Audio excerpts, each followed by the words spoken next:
Bien, hermanos, pues vamos a continuar un poquito con la enseñanza que hemos estado viendo. La clase es Seréis Perfectos, es la materia, perdón. Y la semana pasada estuvimos hablando de que, si me ayudan por favor, nos quedamos en Mateo 5, ¿qué? 5:3, ¿verdad? Ahora sí que abran su Biblia rápidamente y vamos a darle lectura ahí a Mateo 5:3. Estamos con el Sermón del Monte y vemos cómo nuestro Señor Jesús está pues hablándonos firmemente, ¿verdad? Y mostrándonos realmente pues las bienaventuranzas. Y dice Mateo 5:3: bienaventurados los pobres en espíritu, porque de ellos es el reino de ¿qué? De los cielos. Dijimos que bienaventurados es feliz, dichoso, prosperado, favorecido, ¿sí? Y bueno, también comentamos la semana pasada que Jesús no está hablando de la felicidad que el mundo proporciona a través de sus placeres y que suele ser superficial, ¿sí o no? Esa felicidad es superficial nada más, ¿sí? Es decir, que mientras solo dura el placer, te sientes feliz, y después, ¿qué sucede? ¿Cómo te queda la sensación? De un vacío, ¿verdad? Y pusimos varios ejemplos también. Y bueno, cuando uno vive en esa felicidad, pues es uno como una cisterna rota, ¿verdad? Que no retiene el agua, se le llena, pero pues se le va a ir vaciando el agua.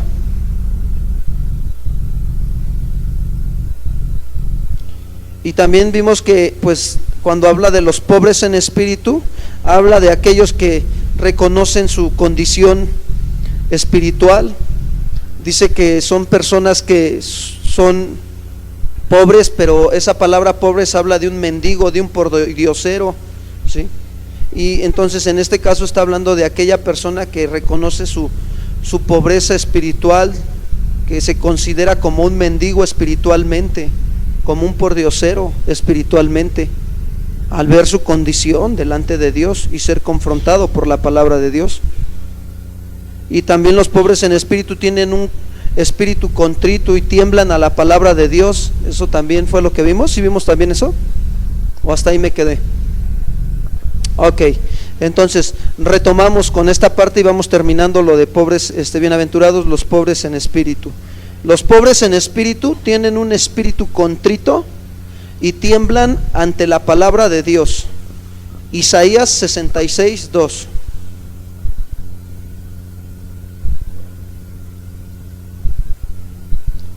Si alguien le encuentra, le puede dar lectura en voz alta, por favor. Isaías 66:2.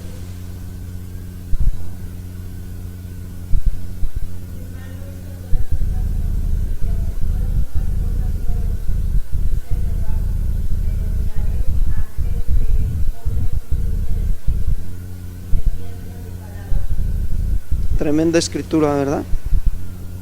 Dios manifestando su ¿qué?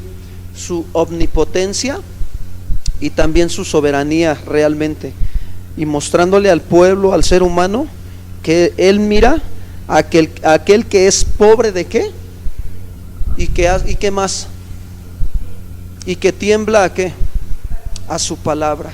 Eso es lo que hace Dios.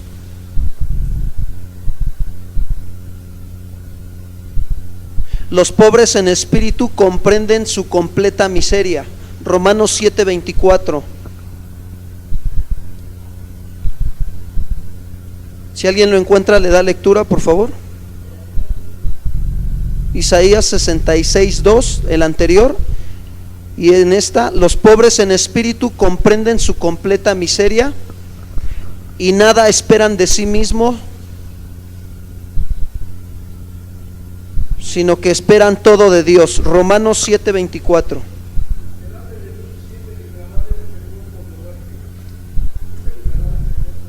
El apóstol Pablo, ¿verdad? ¿Comprendía su completa miseria, sí o no?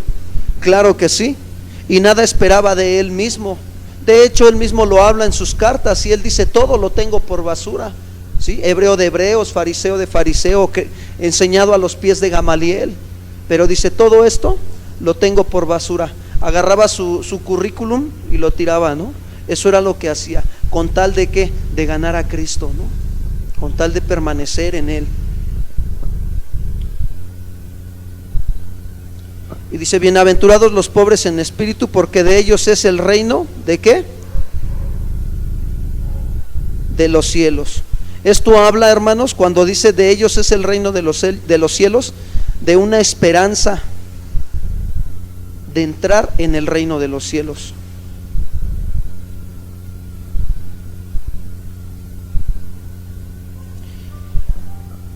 Y déjame decirte que el primer paso que hay que dar nosotros para hacer la voluntad de Dios es darnos cuenta de nuestra total impotencia para cumplirla. Si tú te das cuenta de tu total impotencia para cumplir la voluntad de Dios en tus propias fuerzas, mira, estás dando un paso para hacer la voluntad de Dios. Porque muchas veces pensamos que como ya te das cuenta que tienes dones, que tienes talentos y habilidades que Dios ha permitido que desarrolles en esta vida, piensas que con eso puedes entrar a hacer la voluntad de Dios. Pero no es así, sino que para hacer la voluntad de Dios tenemos que darnos cuenta de nuestra total impotencia y así poderla cumplir, hermanos. ¿Por qué? Porque como seres humanos somos incapaces de vivir conforme a la ley de Dios, ¿sí o no? La Biblia lo dice, ¿no? El que quebranta un mandamiento automáticamente, ¿qué hace? Quebranta a todos. Somos realmente incapaces de cumplir la ley de Dios. Pero Dios mismo mora en aquel que reconoce su triste condición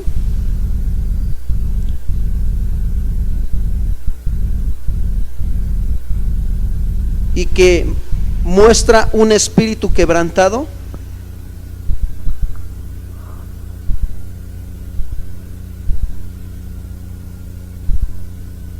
y le da fuerzas para vivir en santidad.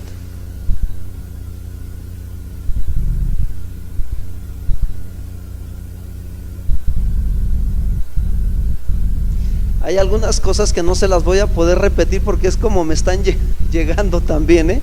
Ahora sí que discúlpenme, pero lo que puedan captar, si en algún momento ya no les alcanzo a repetir todo completo de la misma manera, es porque pues te llega, ¿no? Así como tienes que irlas dando.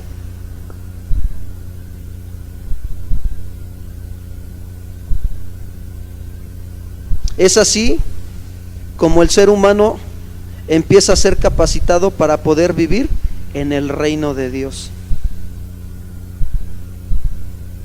¿Por qué? Porque pues está mostrando su pobreza espiritual. Bienaventurados los pobres en espíritu, porque de ellos que es el reino de Dios, el gobierno de Dios. En otras palabras, el Señor comienza las bienaventuranzas con el quebrantamiento de espíritu y humillación ante Dios. Así es como comienzan las bienaventuranzas, con el quebrantamiento de espíritu y humillación ante ¿quién? Ante Dios. Y esto va a permitir la acción salvadora y transformadora del Evangelio en nuestros corazones.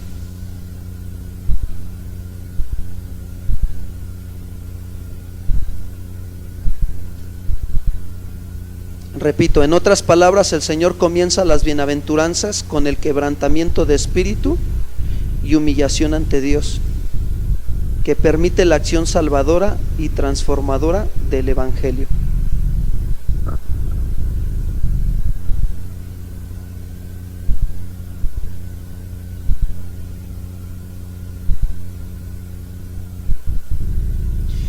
Pregunta: ¿ustedes creen que el reino de Dios pertenece a los que confían en su propia rectitud? ¿Verdad que no? Este reino de Dios es para aquellos que se humillan delante de Dios y reconocen que en ellos no mora el bien. Romanos 7:18. Este reino de Dios es para aquellos que se humillan delante de Dios y reconocen que en ellos no mora el bien. Romanos 7:18.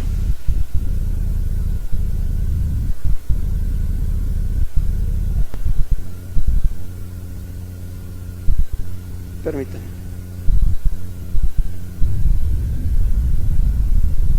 Este reino de Dios es para aquellos que se humillan delante de Dios reconociendo que en ellos no mora el bien. Dice así el apóstol Pablo: y yo sé que en mí, esto es, en mi carne, no mora ¿qué? El bien, porque el querer el bien está en mí, pero no el hacerlo. Cuando nosotros experimentamos esta angustia del quebrantamiento, hermanos, la convicción del pecado y de su miseria moral y espiritual, echamos todo sobre la gracia de Dios para que Él nos salve. Es necesario experimentar, hermanos, ese quebrantamiento, esa convicción de pecado. Esos momentos en que te das cuenta: estoy mal, Señor, estoy mal y necesito tu ayuda. Y te duele, hermano. Fíjate, y eso habla de un genuino arrepentimiento. El genuino arrepentimiento conlleva 3 etapas y te las voy a decir así brevemente. Una es convicción, o sea, que estás convencido de tu pecado que estás cometiendo delante de Dios. La segunda es contrición, no contrición, contrición, que te contrista. Tanto te contrista que hasta te manifiesta un lloro, pero un lloro de dolor, hermano, por el pecado que estás cometiendo o en el que te encuentras delante de Dios. Y la tercera, confesión. Confiesas tu pecado delante de Dios. Y entonces, ¿qué sucede? Estás experimentando la angustia del quebrantamiento, ¿sí?, de la convicción de pecado y de su miseria moral y espiritual. Y lo único que haces es echar toda tu carga, todo lo que tú traes sobre la gracia de Dios y esperando que Él que nos salve. Eso es lo único que podemos esperar, que Él nos salve. A mí me impacta la parte cuando el pueblo de Israel entraba a nuestro amado Señor y Salvador Jesucristo montado en un pollino, y el pueblo le decía: Hosana, Hosana, Hosana al Hijo de David. Y esa palabra, cuando yo me llevó el Señor a indagar, a escudriñar el significado de esa palabra, de Hosana, quiere decir: salve, oh Rey, sálvenos. Ellos estaban esperando a un hombre fuerte, valiente, guerrero, que los salvara de la esclavitud del imperio romano. Pero la realidad es que Él venía a salvarlos de la esclavitud ¿de qué? Del pecado. Pero quería que se dieran cuenta, que experimentaran también su pueblo esta angustia y este quebrantamiento, ¿sí?, de la convicción del pecado y la miseria moral y espiritual en la que ellos se encontraban. Y hasta el día de hoy, hermanos, te digo algo, sigue siendo lo mismo. Sigue siendo igual. Dios está esperando que como hombres verdaderamente nos demos cuenta de la condición en la que nos encontramos. Por eso aquellos que te predican el evangelio de la prosperidad y que Dios te quiere hacer rico y que Dios te quiere bendecir y todas esas cosas que lo único que hacen es apelar a tu codicia y que pongas tus ojos en lo terrenal, perdóname, pero ese es un falso evangelio. Es la realidad. Y eso lo único que hace, te voy a decir la verdad, es apartarte verdaderamente de conocer a Jesucristo como tu Señor y Salvador. Eso hace apartarte de la fe. Hay una serie de enseñanzas del pastor Chuy Olivares que se llama Asesinos de la Fe. Está tremenda. La verdad es que es eso. Y bueno, con esto terminamos el primer versículo de la clase 1. Comienzo con la clase 2. Mateo 5:4 dice así: bienaventurados los que lloran, pues ellos serán consolados. Clase número 2, los que lloran. Mateo 5:4, bienaventurados los que lloran, pues ellos serán ¿qué? Consolados. Hermanos, la persona que llora debe de considerarse bienaventurada. Pero no estoy hablando de un lloro porque no te compró tu papá o tu mamá algo en la tienda, ¿no? O a lo mejor no tienes lo que quieres, ¿sí? Estoy hablando de un lloro que viene por reconocer tu condición delante de Dios espiritual. Y esto es algo así como decir felices los infelices, ¿o no? Sí se entiende, ¿verdad? El lloro del que habla Cristo es señal de desolación, de miseria, hermanos, de desconsuelo y de una profunda tristeza, no de gozo,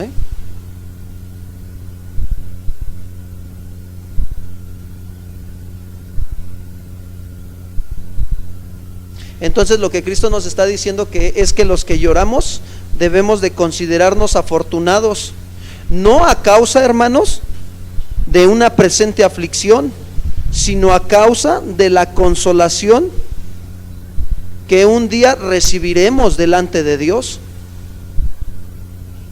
Porque va a haber un gran consuelo delante de Dios el día que nos encontremos delante de Él. Ay, es tremendo, la verdad es que déjame decirte que estamos viviendo tiempos peligrosos, tiempos que la Escritura habla, y la verdad es que el día y la hora nadie la sabe cuándo vendrá nuestro Señor, pero como iglesia debemos de estarnos preparando, debemos de estarnos limpiando.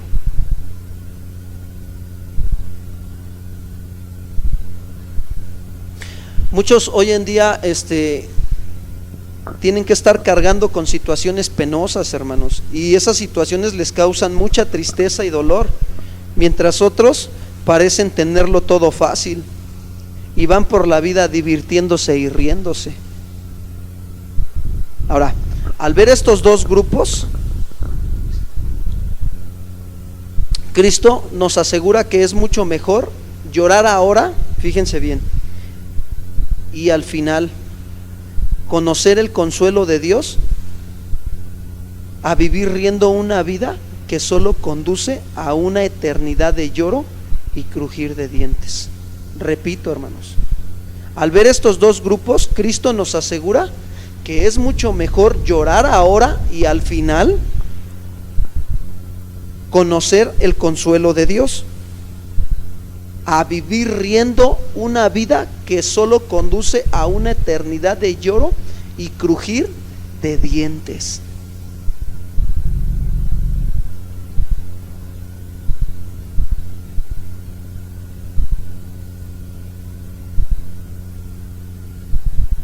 Y es verdad que hay muchas formas de lloro, ¿sí? Pero no todas ellas recibirán consolación de Dios. Voy a poner un ejemplo. El niño cuando llora porque sus padres no le compran lo que pide, ¿sí o no? Igualmente algunos adultos lloran al ver frustradas sus ambiciones. Eso es lo que pasa a veces. Lloran porque sus ambiciones no se cumplen, sino que se frustran. Ahora, ese lloro pues no es como para que reciba un verdadero consuelo de parte de Dios. Detrás de muchas lágrimas, hermanos, hay sentimientos de envidia, de odio, de orgullo, ¿sí? Y es un orgullo herido y egocéntrico.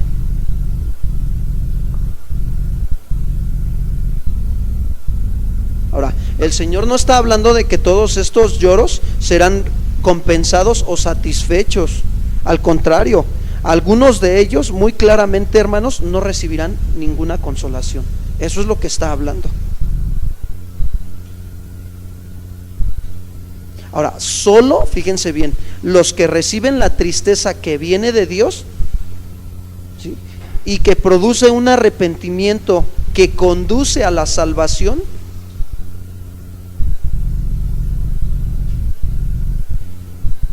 dice, solo los que reciben la tristeza que viene de Dios produce un arrepentimiento que conduce a la salvación. Pero la tristeza que viene del mundo produce ¿qué? Muerte. La tristeza que proviene de Dios, ¿sí?, produce un arrepentimiento y nos conduce a la salvación, hermanos. Pero la tristeza que proviene del mundo produce muerte en nuestras vidas. Segunda carta a los Corintios, capítulo 7, versículo 10. Sería bueno preguntar qué tipo de tristeza está viniendo a nuestras vidas, ¿no? ¿A poco no? Decirle, Señor, muéstrame qué tipo de tristezas han estado llegando a mi vida. Si son tristezas que vienen de parte tuya para arrepentirme y caminar cada día más en santidad, o son tristezas del mundo por mis berrinches, porque aún de grandes luego hacemos berrinches, ¿no? Porque no tenemos lo que queremos. Segunda carta a los Corintios 7:10 dice, porque la tristeza que es según Dios produce arrepentimiento, ¿para qué? Para salvación, de que no hay que arrepentirse, pero la tristeza del mundo produce ¿qué? Hermanos, Jesús está hablando del lloro que es conforme a la voluntad de Dios. Es ese lloro que brota de la persona pobre en espíritu. Esa es la tristeza. Ese lloro que viene, esa tristeza que tiene esa persona, que brota de una persona que es pobre en espíritu. Y ya vimos lo que es pobre en espíritu, ¿verdad? Reconocer, pobre, miseria, miserable. ¿Sí? Y de hecho también esa palabra va unida con la palabra de misericordia. Habla de ahí, de miseria. Si nos vamos a buscar el significado, ¿no? Cuando tú le dices al Señor, ten misericordia de mí, le estás diciendo, Señor, soy un miserable, ¿sí? Soy un mendigo espiritual, alguien que vive en la miseria. Hace unos días estaba yo platicando con un indigente, y ahí ando pues haciendo la voluntad del Señor con esta persona y confiando en el Señor que pues tenga misericordia de él, y de alguna manera pues trato de acercarme a él para que escuche el evangelio y creer que Dios lo puede rescatar de su condición en la que se encuentra. Y pues la gente, lo único que veo es que se te queda viendo, ¿no? Como diciendo, ay caray, pues ¿a poco estás platicando con él? Pues ¿qué tiene, no? Y está bien chavo, ha de estar como de mi edad. ¿Por qué se ríen? Pues estoy chavo, ¿no? ¿A poco no? Sí, hermanos. Y veía esa parte, ¿no? De cómo anda en la miseria, ¿no? Y apenas ayer de nuevo me lo volví a encontrar, ¿no? Y ya porque quedamos de primeramente Dios, y hoy nos vemos, pues sentarnos a platicar de la palabra. Y ayer le comenté, ¿qué pasó? Mañana nos vemos. Dice, sí, mañana nos vemos, ¿no? Y pues él en ese engaño que trae todavía, pues trae todavía su botella de aguardiente, y pues ahí me hace la invitación, ¿no? Y pues ya le digo yo, pues no, ya me retiré de ese deporte, ¿no? Ya no practico ese deporte, ¿no? Levantamiento de jarra, ¿no? Y pues sí, ¿no? Porque me doy cuenta de mi condición, ¿no? En la que me encuentro, sí, que mucho tiempo estuve atrapado en eso, y pues que realmente fue una debilidad en donde yo caí, donde el engaño pues de Satanás me atrapó también, ¿no? Y mis concupiscencias, y hoy me reconozco miserable moralmente delante de Dios, dependiendo ¿sí? De Él. Y bueno, entendemos ahora que cuando viene ese lloro, pues es porque brota de aquella persona pobre en espíritu, ¿sí? Ahora, tales personas lloran por muchas razones. Vamos a ver algunas. Estas personas que son pobres en espíritu lloran por muchas razones. La primera razón sería lloran su propio pecado y miseria moral. Así pónganle. La primera razón porque las personas pobres en espíritu lloran lloran por su propio pecado y miseria moral. La pobreza en espíritu, hermanos, se manifiesta en una sincera humillación delante de Dios y en aceptar la condición humana. Repito, la pobreza en espíritu se manifiesta en una sincera humillación delante de Dios y en aceptar la condición humana.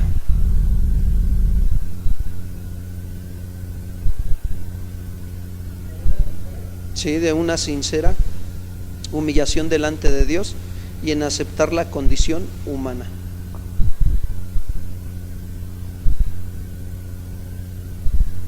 Es decir, que cuando tú y yo nos damos cuenta de la gravedad de nuestra situación y nuestra culpabilidad, ¿sí?, ante Dios, esto provoca en nosotros el lloro de amargas lágrimas manifestadas externamente a causa de esa angustia interior y de un corazón abatido por la vergüenza y por la conciencia de haber ofendido ¿a quién? A Dios. ¿Cuántos han experimentado este lloro, hermanos? Así sea. De verdad es tremendo.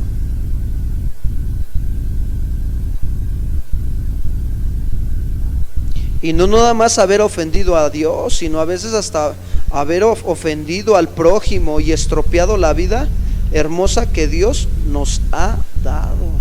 Hasta ese punto se llega.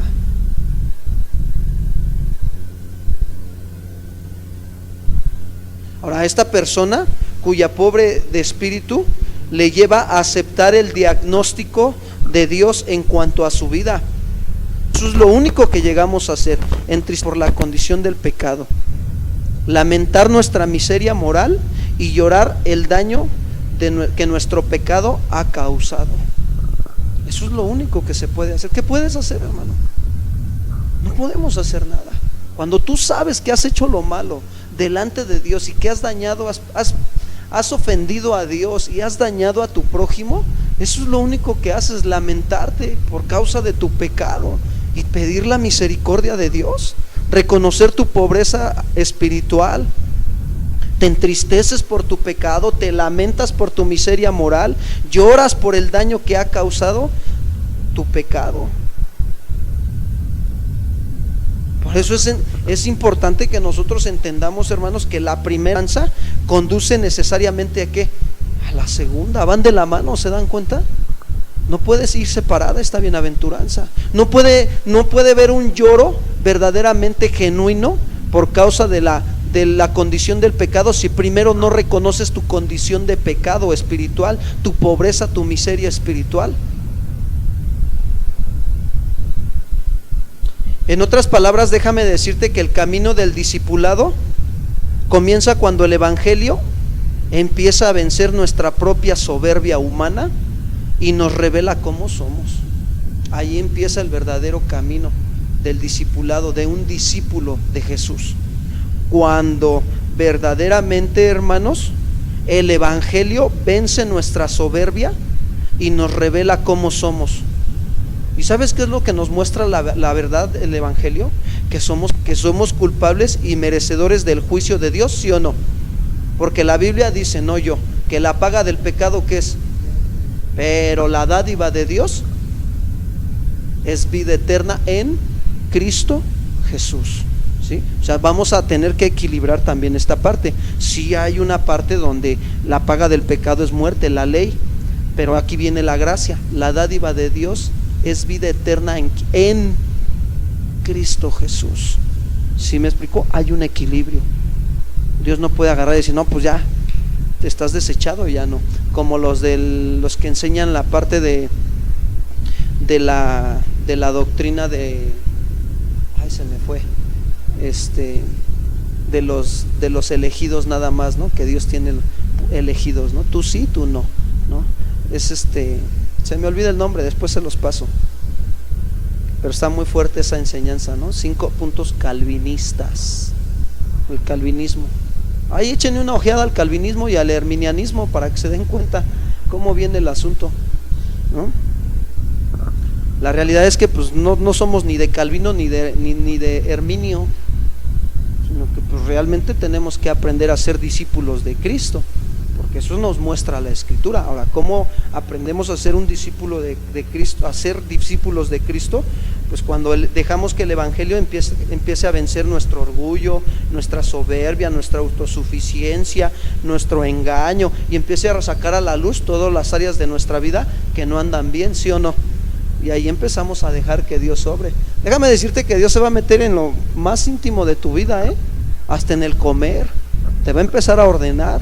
Si estás acostumbrado a aventarte tus tacos de carnita, de birria y 2-3 veces a la semana, pues te va a venir tu consecuencia y pues Dios va a tener que pues tratar contigo y te va a decir, échate tus verduritas, tus juguitos dietéticos, ¿no? O diuréticos. No, pero es bueno, Dios es bueno, hermanos, nos empieza a ordenar porque Dios es un Dios de orden. Ahora, regreso en esa parte, ¿no? De aquella parte que cuando dejamos que el evangelio venza todo eso que hay en nosotros, pues nos va a mostrar verdaderamente nuestra condición. Y esta revelación que se manifiesta a nosotros no puede dejar de producir llanto en el corazón contrito y humillado. No puede, hermano. No se puede, o sea, por más de que tú trates de decir, bueno, pues sí, ya Dios me dijo que soy así, así, así, pues ya, Señor, perdóname y pues sigo adelante. No, verdaderamente produce un llanto de un corazón que viene de un corazón contrito y humillado. Y recordemos un poquito la parte cuando está el fariseo y el publicano, ¿se acuerdan? ¿Qué hacía el publicano, no? Pues sí, realmente se daba sus golpes de pecho, pero genuinos y verdaderos, y pedía misericordia. Sé propicio a mí, Señor, que soy pecador. De él estaba produciendo ese verdaderamente llanto en su corazón contrito y humillado. O también el ejemplo del hijo pródigo, ¿no?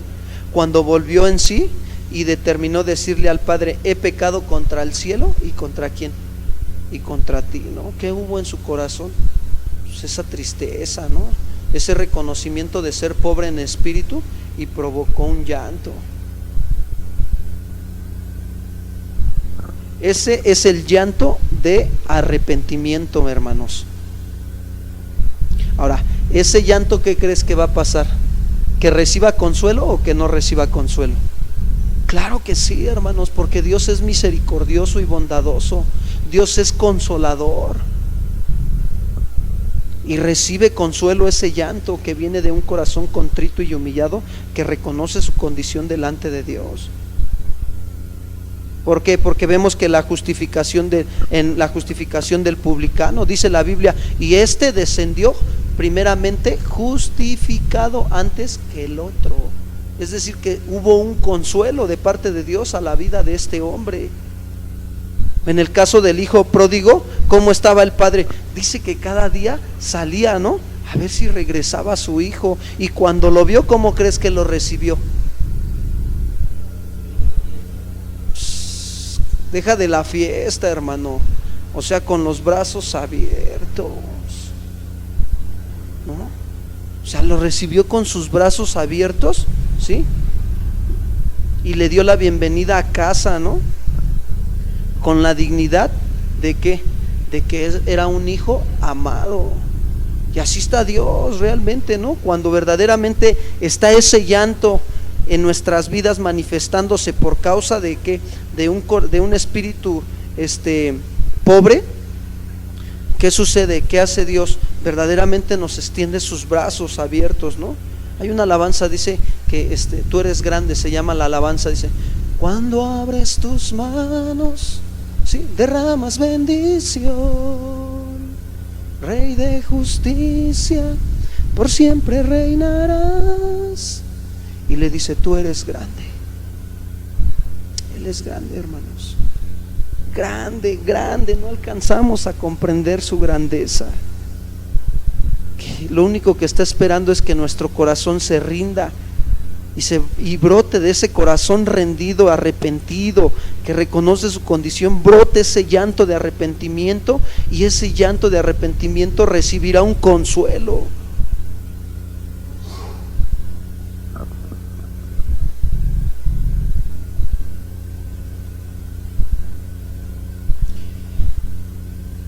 El lloro, hermanos, del verdadero discípulo no se agota con el arrepentimiento, fíjense bien.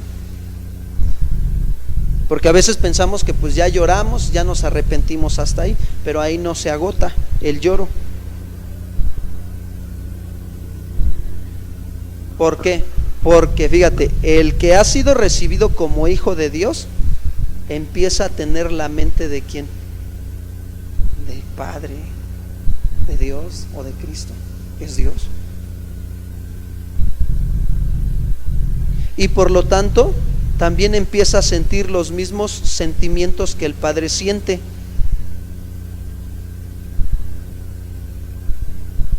Y esta persona empieza a llorar el pecado y la perdición, no nada más ya tuyos, sino de quién crees, también de otros. ¿Te duele? Es lo que te decía hace rato. A mí me duele de verdad ver la condición en la que se encuentran los indigentes. Yo no sé si a ti te duela, pero a mí sí me duele. Ahora, si en la voluntad de Dios está abrir un lugar para esas personas, pues ¿cuántos dicen así sea? ¿O cuántos dicen heme aquí? Ya no se oyó ni el amén, ¿ya ven? ¿Qué pasó, hermanos? Tenemos que esforzarnos en el Señor, en buscar al Señor, para que el Señor nos esté mostrando nuestra condición y produzca ese llanto y venga ese consuelo de parte de Dios. Y yo ya nada más, ya no vas a llorar solamente por lo tuyo, ¿no? Sino te va a doler también ver la condición de cómo se encuentran los demás. ¿A poco no les duele ver a sus familiares que no conocen al Señor, cómo se están perdiendo en el pecado y están siendo arrastrados por esta generación mala y perversa? Pues claro que te duele. ¿A poco no te duele ver cómo los homosexuales y las mujeres lesbianas están atrapadas en el pecado? Están muy serios. ¿Sí, verdad? Y es bueno porque sí, necesitamos poner toda la atención a lo que Dios está hablando, hermanos. ¿Sí? La condición moral y espiritual y física de su prójimo despierta en esa persona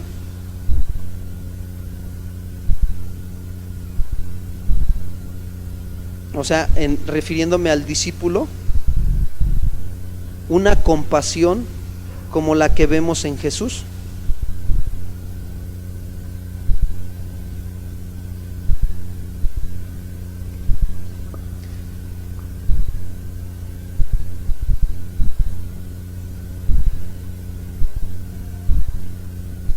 Despierta en él una compasión como la que vemos en Jesús.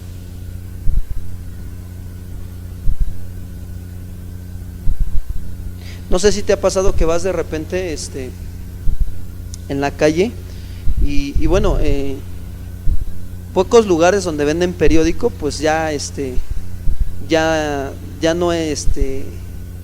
no hay, digamos que, exhibición de pornografía, ¿no? Porque por lo regular ponen más eso que los periódicos de noticias y todo, ¿no? Y yo camino al trabajo he encontrado un lugar donde sí ponen más la cuestión de las noticias y todo que otras cosas. Y bueno, y la verdad es que pues hasta dan ganas de acercarte a leer, ¿no? Porque cuando encuentras otras cosas, pues lo único que haces pues es que pues hacerte a un lado, ¿no? Porque pues sabes que es pecado lo que hay ahí y que pone la gente. Entonces cuando a veces te acercas a leer las noticias de lo que está pasando, o a veces ves la televisión, ¿no? ¿Qué sucede? No es que no quieras, sino que verdaderamente viene un sufrir, ¿no? Un dolor aquí en el corazón, ¿no? Y nace en ti ese dolor y esa situación que tú estás viendo y estás percibiendo, por darte cuenta de los estragos que el pecado causa en el hombre y lo que ha dañado al mundo. Y hay veces que Dios te lleva hasta a orar por esas personas, aunque no las conoces, ¿no? Hace tiempo conozco a una persona que pues es muy famosa en el fútbol aquí en la Ciudad de México, y bueno, de alguna manera he conocido un poquito su vida y me he relacionado con esta persona, y pues en algún momento el saber que las situaciones que él ha estado pasando, principalmente doctrinales, pues te das cuenta, ¿no? Que también te duele, ¿no? Y Dios te lleva a orar por esas personas también. A lo mejor no no están tanto como un indigente, ¿no? Pero también son personas que pues tienen a lo mejor fama delante del mundo, ¿sí? Tienen dinero y todo, pero pues cómo está la condición del corazón y te duele, ¿no? Y eso es lo que también pues hace que verdaderamente tú seas consolado delante de Dios, pones en manos de Dios toda esa situación y bueno, en algún momento pues llega esa consolación. Ahora, hermanos, no olvidemos quien se ha quebrantado ante Dios en fe y en arrepentimiento ha sido inundado por el Espíritu de Dios y conoce el derramamiento del amor de Dios en su corazón.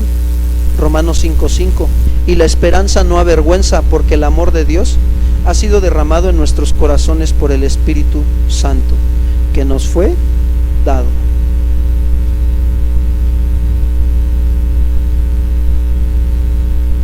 Y por lo tanto pues no puedes contemplar al mundo con una fría crueldad, ¿no? O indiferencia, sino que pues te das cuenta de la situación y te duele. Y tú dices, Señor, pues ten misericordia de esta persona, ayúdala, ¿no? Que un día te conozca.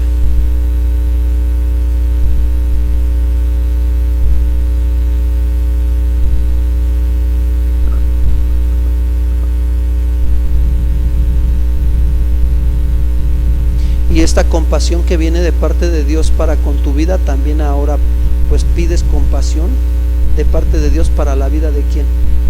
De otros, ¿sí?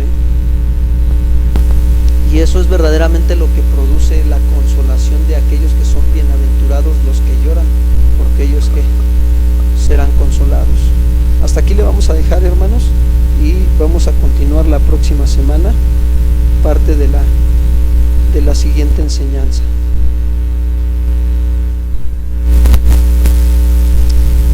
Nos vemos la próxima semana.